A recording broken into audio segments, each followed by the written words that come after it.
It started as an ordinary school day for 9-year-old Amara, a bright and confident black girl who loved her beautiful braids, a style her dad had spent hours helping her with the night before.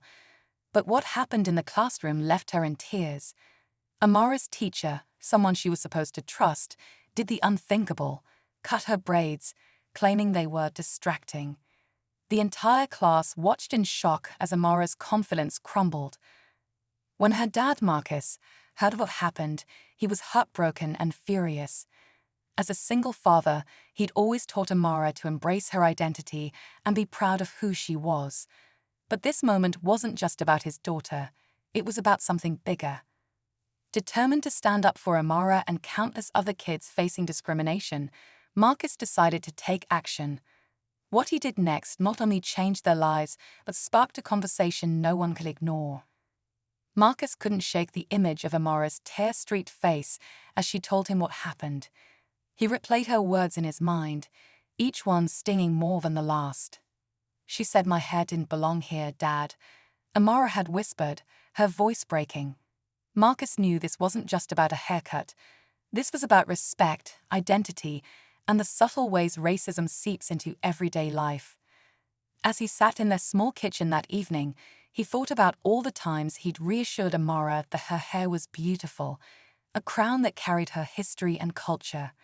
He remembered how excited she was to show off her braids at school, and now how small and defeated she seemed. But Marcus wasn't one to back down. He started researching the school's policies, reading stories of others who had faced similar discrimination.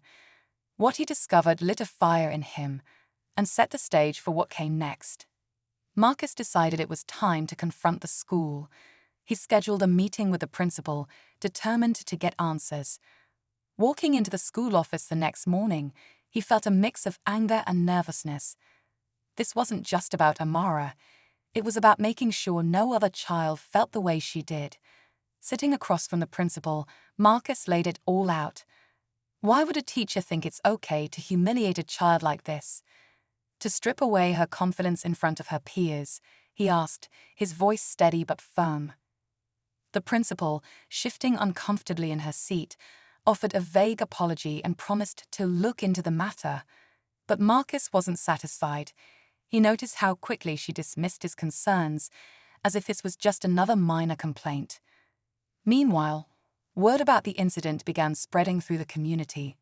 Parents, teachers, and even local activists started weighing in, each with their own take. Some supported Marcus, outraged by the blatant disrespect. Others questioned if there was more to the story, fueling rumors and speculation.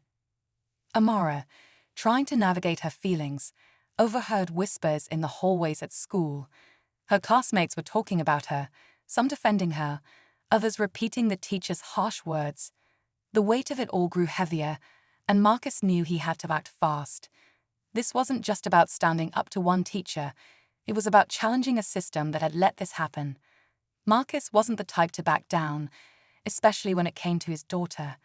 He reached out to other parents and shared Amara's story, finding that many of them had experienced similar incidents with the same teacher.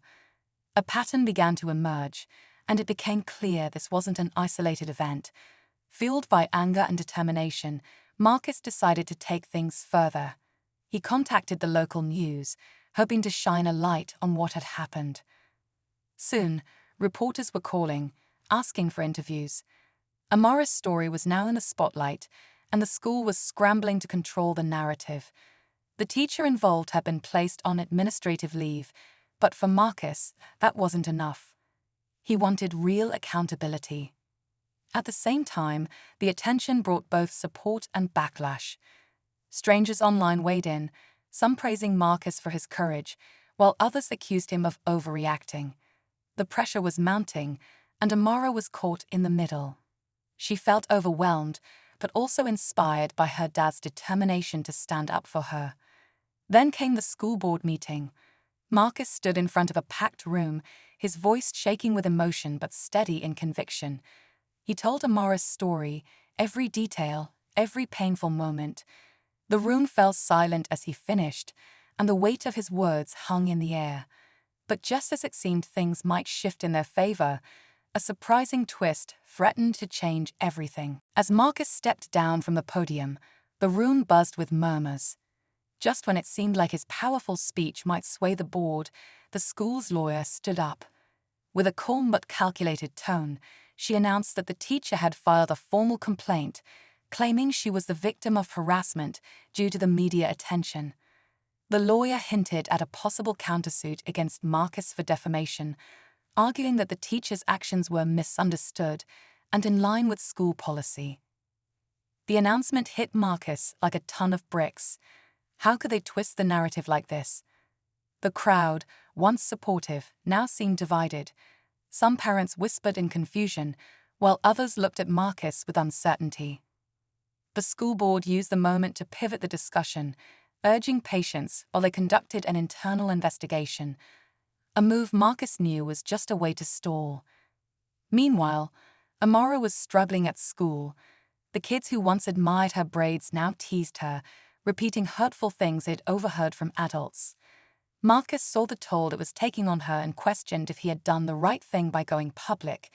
But just when doubt began to creep in, a stranger reached out, someone with a story eerily similar to Amara's. What they revealed about the teacher's past turned everything upside down, leaving Marcus more determined than ever to fight back. The stranger who contacted Marcus was a former student of the same teacher. They shared their own story of humiliation, one that mirrored Amara's in painful detail. But this time they had evidence, a letter the teacher had written to their parents years ago, filled with similar dismissive and racially charged language. Marcus knew this could be the breakthrough he needed. Armed with this new information, he rallied a group of parents who had experienced the teacher's actions firsthand. Together, they decided to present their stories at the next school board meeting. When the day came, the room was packed. Parent after parent stood up, recounting their own children's experiences. By the time Marcus took the floor, the weight of the testimonies had shifted the room's energy. He ended with a letter from the former student, holding it up as proof of a long-standing problem the school had ignored. The board, visibly shaken, announced an immediate investigation, and the teacher was officially terminated. But just when Marcus thought the battle was over, the final twist came. The principal, who had been silent throughout the ordeal, abruptly resigned, citing personal reasons. Rumors swirled that she had known about the teacher's behavior all along, but chose to look the other way. This revelation left the community reeling, but it also marked a turning point. In the weeks that followed, the school implemented new policies and mandatory cultural sensitivity training for all staff. Marcus and Amara, though still healing, found strength in knowing their fight had sparked change. As Marcus watched Amara proudly wear her braids to school once more, he knew their journey wasn't just about justice. It was about reclaiming pride and building a better future for others. Life slowly returned to normal for Marcus and Amara, though they both knew they'd never forget the journey they had been through. Amara, now walking the school hallways with her head held high, had become a quiet symbol of resilience. Her classmates no longer whispered behind her back. Instead, many admired her courage and even asked questions about her braids, eager to learn more about her culture. Marcus, though proud of the changes he had helped bring about, reflected on the deeper lesson. Standing up for what's right often comes with challenges, but it can lead to meaningful change. He began working with other parents to create a support network for families navigating similar issues, determined to keep the momentum going. As father and daughter sat together one evening, Amara smiled and said, "Thank you, Dad, for not giving up on me." Marcus hugged her tightly, knowing this was just the beginning of a brighter future.